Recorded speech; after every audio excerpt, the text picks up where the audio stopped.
Good morning student, welcome to Gaya guidance programme phase 3। बच्चों, मैं आकाश आनंद आपके बीच आज पुनः उपस्थित हूं क्लास 10th के विद्यार्थियों के लिए एक बहुत ही इंपॉर्टेंट चैप्टर जिसका नाम है अम्ल, क्षारक और लवण, एसिड, बेसेज एंड सॉल्ट्स। ये केमिस्ट्री का एक बहुत ही इंपॉर्टेंट चैप्टर है और इस चैप्टर को हम लोग कई 2-3 लेक्चर में खत्म करेंगे। आज पहले लेक्चर की शुरुआत हो रही है, तो हम लोग देखेंगे इस चैप्टर की मुख्य मुख्य बातें क्या है, इस चैप्टर का सिलेबस क्या है और क्या क्या चीजें इसमें पढ़नी है। बच्चों, ये 10th क्लास के विद्यार्थियों के लिए तो महत्वपूर्ण है ही, साथ ही साथ ये उन विद्यार्थियों को भी फायदेमंद होगा जो ITI, पॉलिटेक्निक, पैरामेडिकल या किसी अन्य एंट्रेंस एग्जाम की तैयारी कर रहे हैं या फिर साइंस ओलंपियाड की तैयारी कर रहे हैं, क्योंकि एसिड, बेस, सॉल्ट केमिस्ट्री का एक बहुत इंपॉर्टेंट चैप्टर है और जिन एंट्रेंस एग्जाम के बारे में मैंने नाम लिया उसमें क्वेश्चन डेफिनेटली हर साल पूछे जाते हैं। तो आइए हम लोग इस चैप्टर की शुरुआत करते हैं। बच्चों, जैसा कि आप स्लाइड में देख रहे हैं कि हम लोग पढ़ेंगे अम्ल, क्षारक और लवण के बारे में। जो रासायनिक यौगिक होते हैं उनको 3 कैटेगरी में बांटा गया है। जो केमिकल कंपाउंड्स हैं उनको 3 कैटेगरी में बांटा गया, एसिड, बेस और सॉल्ट में। एसिड के अंदर कुछ अलग तरह की प्रॉपर्टीज होती है, बेस के अंदर कुछ अलग तरह के प्रॉपर्टीज होते हैं और सॉल्ट्स के अंदर कुछ अलग तरह के प्रॉपर्टीज होते हैं। इसलिए रासायनिक यौगिकों के ये 3 कैटेगरी हैं। केमिकल कंपाउंड्स के ये 3 कैटेगरी हैं जिसके बारे में हम लोग पढ़ेंगे। तो सबसे पहले हम लोग जानते हैं कि अम्ल की परिभाषा क्या होती है, अम्ल कहते किसको हैं। तो हम ये कहेंगे कि अम्ल उन पदार्थों को कहते हैं जो जल में घुलकर H+ आयन देते हो, हाइड्रोजन आयन देते हैं। Acids are those substances which produce H+ ion when dissolved in water. और जल में जो H+ आयन उत्पन्न होता है वो तुरंत जल के अणुओं के साथ जुड़ जाता है और हाइड्रोनियम आयन का निर्माण करता है। जैसा देखिए अब स्लाइड में कि ये जो H3O+ आयन है, H3O+ जो है इसको हम लोग हाइड्रोनियम आयन बोलते हैं। तो ये हाइड्रोनियम आयन। और अम्ल का बहुत सारा एग्जांपल्स है, जैसे आप देख रहे हैं स्लाइड में, हाइड्रोक्लोरिक एसिड है, सल्फ्यूरिक एसिड है, नाइट्रिक एसिड है, एसिटिक एसिड है। इसके साथ साथ नींबू में पाया जाने वाला एक अम्ल है साइट्रिक एसिड, इमली में पाया जाने वाला एक अम्ल है टार्टेरिक एसिड। तो इस प्रकार हम कह सकते हैं कि अम्ल वे पदार्थ हैं जो जल में घुलकर H+ आयन देते हैं और ये H+ आयन जो जल में उत्पन्न होता है वो तुरंत जल के अणुओं के साथ जुड़कर हाइड्रोनियम आयन में बदल जाता है। उसी प्रकार अगर क्षारक की बात करें, क्षारक को अंग्रेजी में बेस कहते हैं, तो क्षारक वे पदार्थ हैं जो जल में घुलकर OH- आयन यानी हाइड्रोक्साइड आयन या हाइड्रोक्सिल आयन देते हैं। जैसे आप देख रहे हैं कि sodium hydroxide NaOH, potassium hydroxide KOH, calcium hydroxide, magnesium hydroxide, ammonium hydroxide, ये सभी क्षारक के उदाहरण हैं। अब यहां पर एक टर्म आता है क्षारक, जो है इसको अंग्रेजी में हम लोग बेस बोलते हैं, लेकिन एक और टर्म आता है क्षार। क्षार जो है इसको हम लोग अल्कली बोलते हैं। तो अल्कली यानी क्षार और बेस यानी क्षारक, दोनों में अंतर है। वैसे क्षारक जो जल में घुल जाते हैं उसको हम लोग क्षार बोलते हैं। मतलब वैसे क्षारक जो जल में घुलनशील हैं उसको हम लोग क्षार बोलते हैं। जैसे सोडियम हाइड्रोक्साइड और पोटेशियम हाइड्रोक्साइड, ये 2 प्रबल क्षारक हैं। तो हम ये कह सकते हैं कि सारे क्षारक जो हैं जल में नहीं घुलते हैं, लेकिन जो क्षारक जल में घुल जाते हैं वे क्षार हैं। अगर आपसे पूछ दिया जाए कि क्षारक और क्षार में अंतर क्या है, तो हम ये कह सकते हैं कि सारे क्षार क्षारक हैं लेकिन सारे क्षारक क्षार नहीं है। All alkalis are bases but all bases are not alkalis. चलिए, आई थिंक ये स्लाइड में जो बातें थी वो आप सीख चुके हैं। अगले स्लाइड में बढ़ते हैं और हम लोग अब बात करते हैं अम्ल के सामान्य गुण और क्षारकों के सामान्य गुण के बारे में। तो देखिए, अम्ल का जो सामान्य गुण है वो ये है कि अम्ल जो होते हैं स्वाद में खट्टे होते हैं, लेकिन कभी भी अम्ल को हम लोग को स्वाद लेकर टेस्ट नहीं करना है, क्योंकि अम्ल खतरनाक है। तो अम्ल के बारे में हम कहेंगे कि अम्ल जो होते हैं वो स्वाद में खट्टे होते हैं, लेकिन इसकी स्वाद लेकर कभी जांच नहीं करनी चाहिए, हानिकारक हो सकता है। दूसरी बात, अम्ल जो होते हैं वो नीले लिटमस पेपर को लाल कर देते हैं, ब्लू लिटमस को रेड कर देते हैं। अम्ल जो होते हैं वो जल में घुलकर H+ आयन, जो कि हाइड्रोनियम आयन में बदल जाता है, वो देते हैं। अम्ल जो है वो धातुओं से अभिक्रिया करके हाइड्रोजन गैस को विस्थापित करते हैं, ये भी इसका एक गुण है। अम्ल का जो pH मान होता है वो 7 से कम होता है। अम्ल जो है जलीय विलयनों में विद्युत के सुचालक होते हैं, यानी अम्ल का जो एक्वस सॉल्यूशन है, जो जलीय विलयन है, इससे विद्युत धारा प्रवाहित होती है। और अम्ल जो है वो क्षारक के साथ अभिक्रिया करके लवण का निर्माण करते हैं। तो ये हुई अम्ल की सामान्य गुण। और क्षारक के सामान्य गुण की बात करें तो क्षारक जो होते हैं वो स्वाद में कड़वे होते हैं। इनको जब स्पर्श करते हैं तो ये साबुन जैसा इनका स्पर्श होता है, साबुन जैसा ये फिसलनदार लगते हैं। और जो क्षारक होते हैं वो लाल लिटमस पेपर को लाल लिटमस पत्र को ब्लू कर देते हैं, जल में घुलने के बाद OH- आयन देते हैं। इनका pH मान 7 से अधिक होता है, ये भी विद्युत का चालन करते हैं। इनका जलीय घोल जो होता है वो विद्युत का सुचालक होता है। और ये भी जो क्षारक होते हैं वो अम्ल से अभिक्रिया करके लवण का निर्माण करते हैं। तो बच्चों, यहां पर आप देखिए कुछ उदाहरण दिया हुआ है कि हाइड्रोक्लोरिक एसिड का सूत्र है, हाइड्रोक्लोरिक अम्ल का HCl, सल्फ्यूरिक एसिड का H2SO4, नाइट्रिक अम्ल का HNO3, एसिटिक एसिड का CH3COOH। उसी तरह से sodium hydroxide NaOH, potassium hydroxide KOH, calcium hydroxide CaOH का होल 2 और अमोनियम हाइड्रोक्साइड NH4OH। तो हम लोग इस तरह से सीखें कि अम्ल जो है वो जल में घुलकर H+ आयन देते हैं, क्षारक जो है वो जल में घुल करके OH- आयन देते हैं। और अम्ल और क्षारक की जब आपस में अभिक्रिया होती है तो लवण और जल का निर्माण होता है। इसको उदासीनीकरण या न्यूट्रलाइजेशन अभिक्रिया, न्यूट्रलाइजेशन रिएक्शन कहते हैं। तो ये चीज हम लोग सीखे। चलिए अब हम लोग बात करते हैं कि सांद्र अम्ल क्या होता है और तनु अम्ल क्या होता है। तो सांद्र अम्ल वैसा अम्ल है जिसमें अम्ल की मात्रा ज्यादा होती है और पानी की मात्रा कम होती है। यह है कि जिस अम्ल के विलयन में अम्ल की मात्रा अधिक हो तथा जल की मात्रा कम होती है उसे सांद्र विलयन कहते हैं। लेकिन इसके विपरीत तनु अम्ल क्या है? अम्ल का वैसा विलयन जिसमें जल की मात्रा अधिक हो और अम्ल की मात्रा कम हो उसे तनु विलयन कहते हैं। जैसे आप सिंपल से समझ सकते हैं कि अगर चीनी का और पानी का चाशनी या सीरा बनाया जाता है, जिसमें गुलाब जामुन डुबाया जाए, जिसमें जलेबी डुबाया जाए, जिसमें मालपुआ डुबाया जाए, तो वो चाशनी गाढ़ा होगा। चीनी का वो जो विलयन होगा वो गाढ़ा होगा, तो वो सांद्र विलयन होगा। लेकिन चीनी का एक शरबत जो हम लोग घोल के पीते हैं वो तनु होगा, क्योंकि पतला होगा वो। मतलब सांद्र मतलब गाढ़ा और तनु मतलब पतला।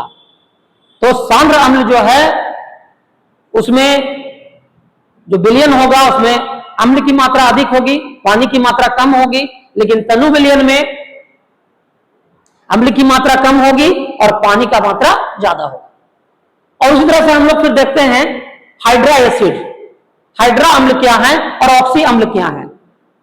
हाइड्रा एसिड वैसा एसिड जिसमें हाइड्रोजन होता है लेकिन ऑक्सीजन नहीं होता है। जिस एसिड में, जिस अम्ल में हाइड्रोजन होता है लेकिन ऑक्सीजन नहीं होता, हाइड्रा अम्ल कहलाते हैं। जैसे देख लीजिए, यहाँ हाइड्रोक्लोरिक एसिड HCl है, हाइड्रोब्रोमिक एसिड HBr है, हाइड्रो आयोडिक एसिड HI है और हाइड्रोफ्लोरिक एसिड HF है। ये जितने भी एसिड का हमने एग्जांपल यहाँ पर लिखा है, इस किसी भी एसिड में ऑक्सीजन मौजूद नहीं है, इसलिए यह हाइड्रा एसिड है। लेकिन ऑक्सी एसिड क्या है? जिसमें ऑक्सीजन निश्चित रूप से उपस्थित हो, जैसे सल्फ्यूरिक एसिड H2SO फॉर्मेट देख लीजिए। एसिड में तो हाइड्रोजन रहेगा ही रहेगा। एसिड में हाइड्रोजन जो है एक इसेंशियल कंपोनेंट है, लेकिन अगर हाइड्रोजन के साथ साथ उसमें ऑक्सीजन आ जाए तब फिर वो ऑक्सी एसिड हो जाता है। जैसे सल्फ्यूरिक एसिड है, नाइट्रिक एसिड है, फॉस्फोरिक एसिड है और कार्बोनिक एसिड है। सबका सूत्र भी लिखा हुआ है, आप देख सकते हैं। तो हाइड्रा एसिड क्या होता है और ऑक्सी एसिड क्या होता है, आई थिंक आप समझ गए होंगे। चलिए अब आगे आते हैं। सबल अम्ल स्ट्रॉन्ग एसिड और दुर्बल अम्ल वीक एसिड। अब ये स्ट्रॉन्ग एसिड और वीक एसिड का कॉन्सेप्ट क्या है, इसको समझना पड़ेगा। तो सबल एसिड, सबल अम्ल, स्ट्रॉन्ग एसिड वैसे एसिड को कहते हैं जो पानी के अंदर 100% आयोनाइज्ड हो, जो पानी के अंदर 100% यानी कंप्लीटली जिनका आयोनाइजेशन हो, यानी जो जल में घुलकर 100% डिसोसिएट कर जाते हो और अधिक से अधिक संख्या में H+ आयन या हाइड्रोनियम आयन देते हो, वो सबल अम्ल कहलाते हैं। लेकिन वैसे अम्ल जिनका डिसोसिएशन या आयोनाइजेशन पार्शियली होता हो, आंशिक रूप से होता हो, और कम संख्या में H+ आयन देते हो, तो वैसे अम्ल जो होते हैं उनको हम लोग दुर्बल अम्ल बोलते हैं। इस सबल अम्ल में आप देखिए कि हाइड्रोक्लोरिक एसिड है, नाइट्रिक एसिड है, सल्फ्यूरिक एसिड है, लेकिन दुर्बल अम्ल में आपका कार्बोनिक एसिड है, फॉर्मिक एसिड है और आपका एसिटिक एसिड है। ये सब आपका दुर्बल अम्ल है। तो सबल अम्ल जो होता है उसका 100% डिसोसिएशन होता है, ज्यादा संख्या में H+ आयन देते हैं, और जो दुर्बल अम्ल होता है उसका पार्शियल आंशिक डिसोसिएशन होता है और वो कम मात्रा में आयन देते हैं, H+ आयन देते हैं। यानी जो जितनी संख्या में H+ आयन देगा, अधिक से अधिक संख्या में देगा, वो स्ट्रॉन्ग एसिड होगा। जो कम देगा H+ आयन की संख्या में, वीक एसिड होगा। इसके साथ साथ दो और तरह के एसिड की बात करते हैं, कार्बनिक अम्ल और अकार्बनिक अम्ल। कार्बनिक अम्ल वैसे अम्ल को कहते हैं जिसमें आप देखिएगा कि C+OH ग्रुप मौजूद होगा। ये C+OH ग्रुप जो है ये कार्बोजेलिक एसिड ग्रुप है। तो वैसे अम्ल जिसमें C+OH ग्रुप मौजूद हो वो कार्बनिक अम्ल की श्रेणी में आते हैं। और इस तरह के जो अम्ल है इनका सोर्स है प्लांट्स और एनिमल्स, यानी लिविंग वर्ल्ड से प्राप्त होते हैं, प्लांट सोर्सेस से प्राप्त होते हैं, है ना। जैसे आपको हम एग्जांपल देते हैं कि जैसे जो हम लोग को चींटी या मधुमक्खी या बिर्नी जो डंक मारती है तो हमारे बॉडी के अंदर वो फॉर्मिक एसिड इंजेक्ट करता है। तो बिर्नी में या चींटी में, लाल चींटी में या मधुमक्खी में पाया जाने वाला जो एसिड है वो फॉर्मिक एसिड है। सिरिका के अंदर जो एसिड पाया जाता है वो आपका है, विनेगर या सिरिका के अंदर जो एसिड पाया जाता है वो आपका एसिटिक एसिड होता है। नींबू में साइट्रिक एसिड होता है, टमाटर में ऑक्सैलिक एसिड होता है, आंवला में एस्कॉर्बिक एसिड होता है, गन्ने के रस में ग्लाइकोलिक एसिड होता है, दूध में लैक्टिक एसिड होता है। तो ये जो खाने पीने की वस्तुओं से में पाए जाने वाले जो अम्ल है, जैसे इमली में टार्टरिक एसिड होता है, तो ये सब कार्बनिक अम्ल के श्रेणी में आते हैं। लेकिन अकार्बनिक अम्ल जो है इनका सोर्स है मिनरल्स। मिनरल्स वो जो अर्थ क्रस्ट से प्राप्त होते हैं, मिनरल सोर्सेज से प्राप्त होते हैं, खनिजों से प्राप्त होने वाले जो अम्ल हैं वो अकार्बनिक अम्ल हैं। और आपको मैं बता दूं कि अकार्बनिक अम्ल जो होते हैं वो स्ट्रॉन्ग होते हैं, वो सबल अम्ल की श्रेणी में आते हैं। लेकिन जो कार्बनिक अम्ल हैं ये दुर्बल अम्ल की श्रेणी में आते हैं। तो आई थिंक समझ गए होंगे आप। तो यहां पर कुछ बात आपको समझने लायक है कि सांद्र अम्ल में क्या होता है, अधिक अम्ल में अधिक अम्ल होता है, जल कम होता है। तनु अम्ल में अम्ल कम होता है, जल अधिक होता है।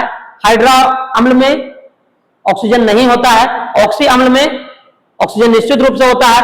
सबल अम्ल जो है उसका पूर्ण आयनीकरण होता है और तनु अम्ल का आंशिक आयनीकरण होता है। कार्बनिक अम्ल के अंदर C+OH ग्रुप मौजूद होता है, जबकि अकार्बनिक अम्ल जो है वो खनिज स्रोतों से प्राप्त होता है। उदाहरण भी आप देख सकते हैं।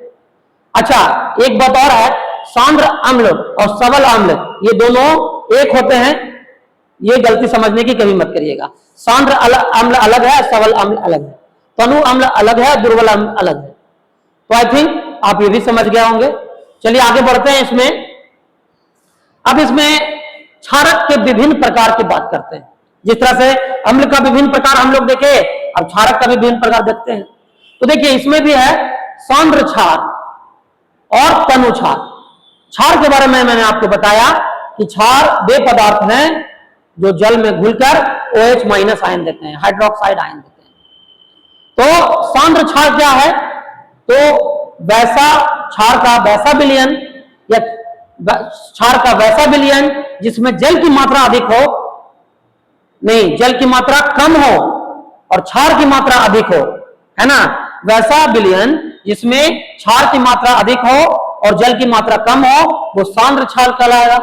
लेकिन अगर जल की मात्रा अधिक हो और क्षार की मात्रा कम हो, वो तनु क्षार कहलाएगा। ठीक जैसे हम लोग पढ़े थे सांद्र अम्ल और तनु अम्ल, उसी तरह से सांद्र क्षार और तनु क्षार, है ना। क्षार का वैसा विलयन जिसमें जल की मात्रा कम हो और क्षार की मात्रा अधिक हो, वो सांद्र क्षार होगा। जिसमें क्षार की मात्रा कम हो, जल की मात्रा अधिक हो, तो वो आपका तनु क्षार होगा। अब इसमें कुछ बातें हैं।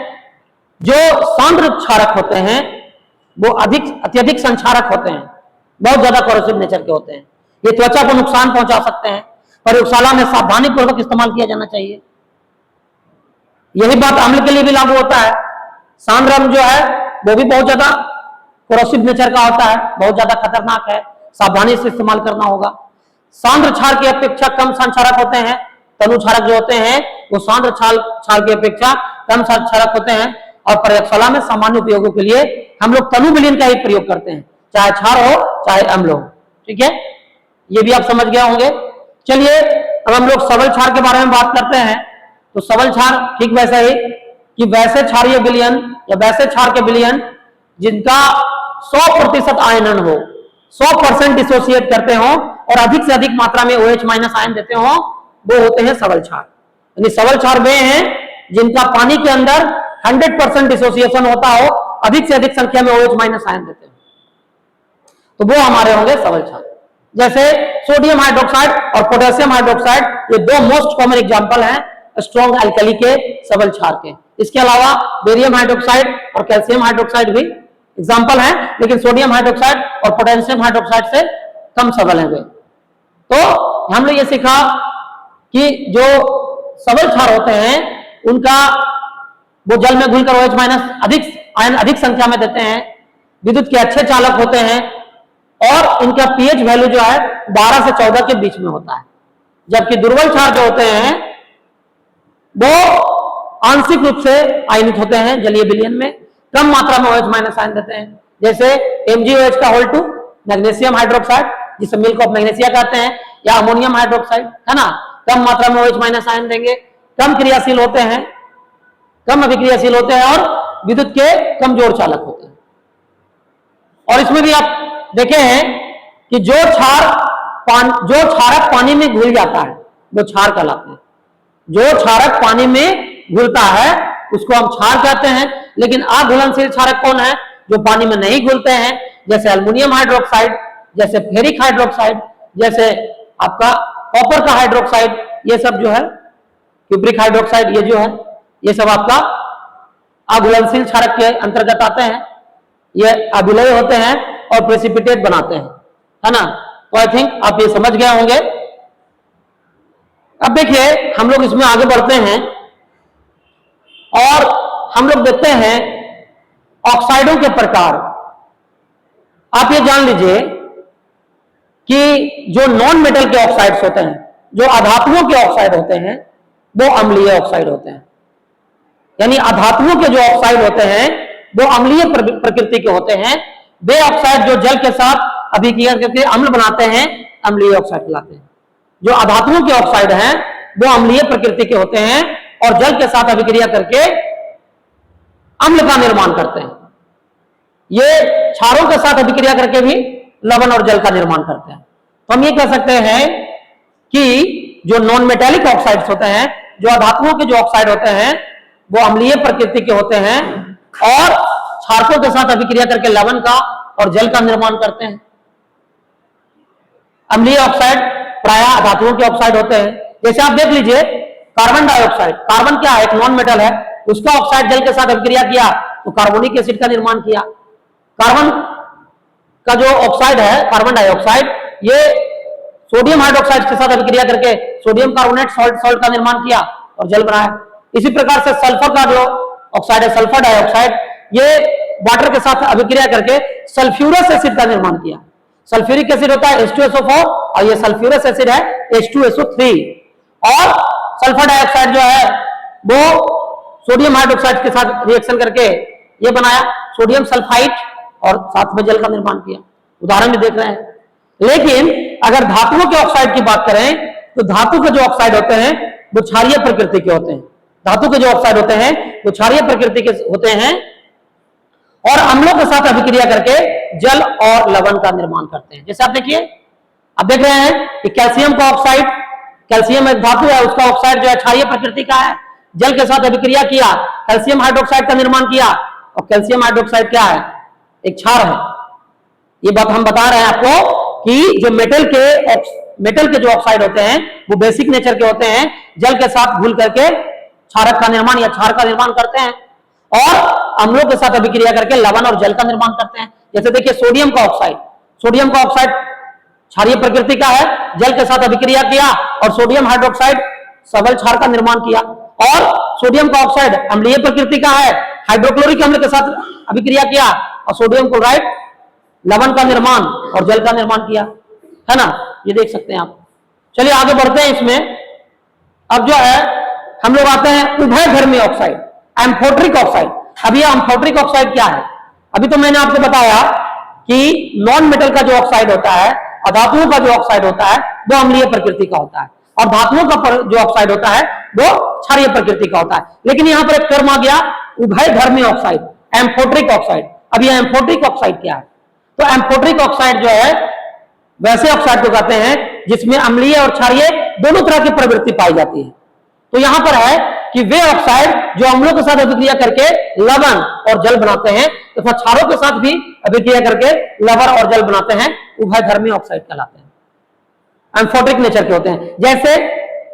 जैसे जिंक का ऑक्साइड, जिंक का जो ऑक्साइड है वो हाइड्रोक्लोरिक एसिड के साथ भी रिएक्शन करके सॉल्ट ऑफ वाटर बनाता है और जिंक का जो ऑक्साइड है वो सोडियम हाइड्रोक्साइड क्षार के साथ भी अभिक्रिया करके लवण और जल का निर्माण करता है।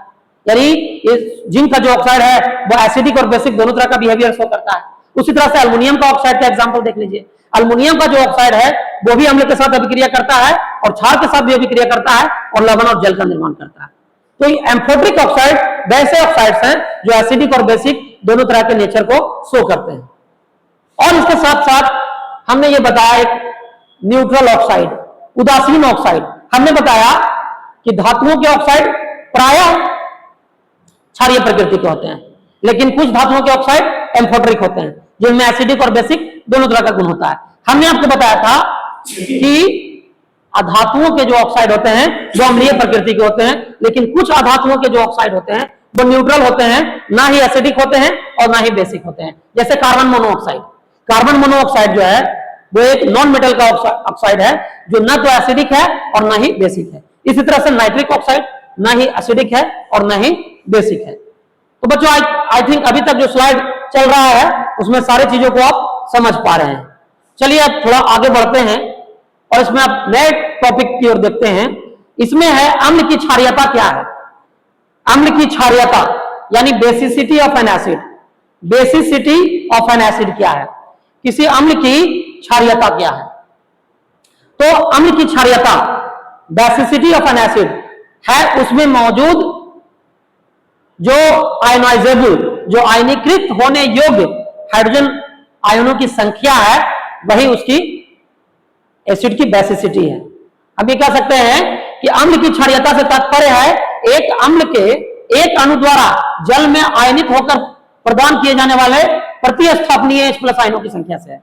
मतलब कोई भी एसिड वाटर में डिसॉल्व होकर जितना रिप्लेसेबल हाइड्रोजन एटम्स देगा, कोई भी एसिड वाटर में डिसॉल्व होकर कोई भी अम्ल जल में घुलकर जितनी संख्या में उसका एक अणु, उस अम्ल का एक अणु जल में घुलकर जितनी संख्या में रिप्लेसेबल हाइड्रोजन आइटम देगा, या जितनी संख्या में वो आयनीकृत होगा वो उसका क्या होगा, बेसिसिटी होगा। जैसे देखिए ये आप देख रहे हैं कि हाइड्रोक्लोरिक एसिड है, जल में घुलकर H+ आयन, इसका एक अणु एक H+ आयन दे रहा है। नाइट्रिक एसिड जो आपका अम्ल है वो उसका एक अणु एक आयन दे रहा है H+ आयन। सल्फ्यूरिक एसिड में रिप्लेसेबल हाइड्रोजन आइटम की संख्या 2 है एक अणु में। कार्बोनिक अम्ल के एक अणु में रिप्लेसेबल हाइड्रोजन आइटम की संख्या 2 है, तो जब 2 है तो उसका क्षारीयता 2 होगा। इसी तरह से फास्फोरिक एसिड में रिप्लेसेबल हाइड्रोजन आइटम्स की संख्या 3 है, तो क्षारीयता 3 होगी। तो यानी हम ये कह सकते हैं कि किसी भी अम्ल के एक अणु में उपस्थित रिप्लेसेबल हाइड्रोजन आइटम की संख्या, मतलब विस्थापित होने योग्य, यानी धातुओं के द्वारा विस्थापित होने योग्य या धातुओं के जैसा आचरण करने वाले परमाणुओं के ग्रुप के द्वारा अगर हाइड्रोजन आइटम विस्थापित होता है किसी भी अम्ल का, तो जितने हाइड्रोजन आइटम विस्थापित होते हैं वही उसकी क्षारीयता होती है। तो आई थिंक आप समझ गए कि किसी भी अम्ल का जो क्षारीयता है वो उसमें उसके एक अणु में मौजूद रिप्लेसेबल हाइड्रोजन आइटम्स की संख्या होती है। ठीक इसी प्रकार से क्षारक की अम्लीयता क्या है, तो किसी भी बेस में, किसी भी बेस के एक अणु में, किसी भी क्षार के एक अणु में जल में आयनित होने पर वो जितना OH- आयन देता है, वो जितनी संख्या में OH- आयन देता है, या उसमें रिप्लेसेबल OH- आयन जितना होता है वही उसकी अम्लीयता है, क्षारक की अम्लीयता। जैसे NOH, KOH, इसके एक अणु में आप देख रहे हैं कि इसके एक अणु में OH जो ग्रुप है उसकी संख्या 1 है, तो देखिए ये सब जो है एक क्षारीयता वाला है। और कैल्शियम हाइड्रोक्साइड, मैग्नीशियम हाइड्रोक्साइड में रिप्लेसेबल हाइड्रोक्सिल ग्रुप की संख्या 2 है, तो इसकी अम्लीयता 2 है। और अल्युमिनियम हाइड्रोक्साइड में रिप्लेसेबल हाइड्रोक्सिल ग्रुप की संख्या 3 है, तो इसकी अम्लीयता 3 है। तो याद रखिएगा कि किसी भी क्षारक की अम्लीयता उसके एक अणु में मौजूद रिप्लेसेबल OH ग्रुप की संख्या होती है ना। तो इस तरह से आप किसी भी एसिड का बेसिसिटी और किसी भी बेस का एसिडिटी समझ गए होंगे। चलिए बच्चों, अब हम लोग आज हम लोगों ने आज की कक्षाओं में जो पढ़ा है उस पर हम लोग अब कुछ प्रश्न भी देखते हैं जो आपको एक होम असाइनमेंट के रूप में दिया जा रहा है। जैसे आप देखिए, आपको 4 खंड में MCQ है, खंड ख में MCQ क्वेश्चन है, बहुत वैकल्पिक प्रश्न है। खंड ख में रिक्त स्थानों की पूर्ति है, खंड ग में अति लघु एवं लघुतरीय प्रश्न है, और खंड घ में मैच करने वाला, मिलान करने वाला आपका प्रश्न है। तो देखिए इसमें पहला जो प्रश्न है, अम्ल नीले लिटमस रंग को किस रंग में बदल देते हैं। तो अभी मैंने पढ़ाया कि एसिड जो है ब्लू लिटमस पेपर को रेड करते हैं, तो इसका आंसर ख होगा, लाल होगा। निम्न में कौन सा एक उभयधर्मी ऑक्साइड है, एम्फोटेरिक ऑक्साइड। तो एम्फोटेरिक ऑक्साइड कार्बन डाइऑक्साइड नहीं है क्योंकि ये अम्लीय है, सोडियम ऑक्साइड क्षारीय है, कार्बन मोनोऑक्साइड तो न्यूट्रल ऑक्साइड है, एम्फोटेरिक ऑक्साइड आपका जिंक का ऑक्साइड है, तो आंसर इसका ग होगा। इसके बाद अगला क्वेश्चन देखिए, सल्फ्यूरिक अम्ल की क्षारीयता कितनी होगी। तो मैंने आपको बताया था कि किसी भी अम्ल के एक अणु में उपस्थित रिप्लेसेबल हाइड्रोजन आइटम की संख्या, तो हाइड्रोजन आइटम की संख्या इसमें 2 है, इसलिए इसकी बेसिसिटी या क्षारीयता 2 होगी। कौन सा दुर्बल क्षारक है, तो देखिए यहाँ पर सोडियम हाइड्रोक्साइड एक स्ट्रॉन्ग अल्कली है, पोटेशियम हाइड्रोक्साइड भी स्ट्रॉन्ग अल्कली है, बेरियम हाइड्रोक्साइड भी स्ट्रॉन्ग अल्कली है, तो अमोनियम हाइड्रोक्साइड जो है वो दुर्बल क्षारक है, तो आंसर इसका ये होगा। अगला क्वेश्चन अब देखिए कि जल में घुलकर अम्ल कौन सा आयन प्रदान करते हैं, H+ आयन प्रदान करते हैं, और क्षारक OH- आयन प्रदान करते हैं। यहाँ H+ और यहाँ OH- लिखेंगे। अम्ल और क्षारक की परस्पर अभिक्रिया से लवण एवं जल बनने की प्रक्रिया को क्या कहते हैं, उदासीनीकरण अभिक्रिया, न्यूट्रलाइजेशन रिएक्शन कहते हैं। बे अम्ल जिसमें ऑक्सीजन उपस्थित नहीं होता क्या कहलाता है, तो ये हाइड्रा एसिड होता है, अगर ऑक्सीजन उपस्थित होता तो ऑक्सी एसिड कहलाता। उसके बाद AlOH का होल 3 की अम्लीयता का मान, तो मैंने बताया था कि किसी भी क्षार में उपस्थित रिप्लेसेबल OH ग्रुप की जो संख्या होती है वो उसकी अम्लीयता होती है, तो OH ग्रुप की संख्या 3 है, तो एसिडिटी जो अम्लीयता का मान है वो 3 होगा। कार्बन मोनोऑक्साइड क्या है, तो कार्बन मोनोऑक्साइड एक उदासीन ऑक्साइड है, न्यूट्रल ऑक्साइड है, ये हो गया।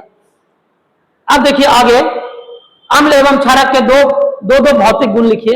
अम्ल और क्षारक के 2 भौतिक गुण लिखना, बहुत सारे गुण मैंने बताए हैं। जैसे अम्ल जो है वो क्या करता है, ब्लू लिटमस पेपर को रेड कर देता है, अम्ल जो है वो जल में घुल करके H+ आयन देता है। ऐसा भी लिख सकते हैं। बेस में लिख सकते हैं कि बेस जो है, अम्ल के बारे में भी लिख सकते हैं कि अम्ल स्वाद में खट्टे होते हैं।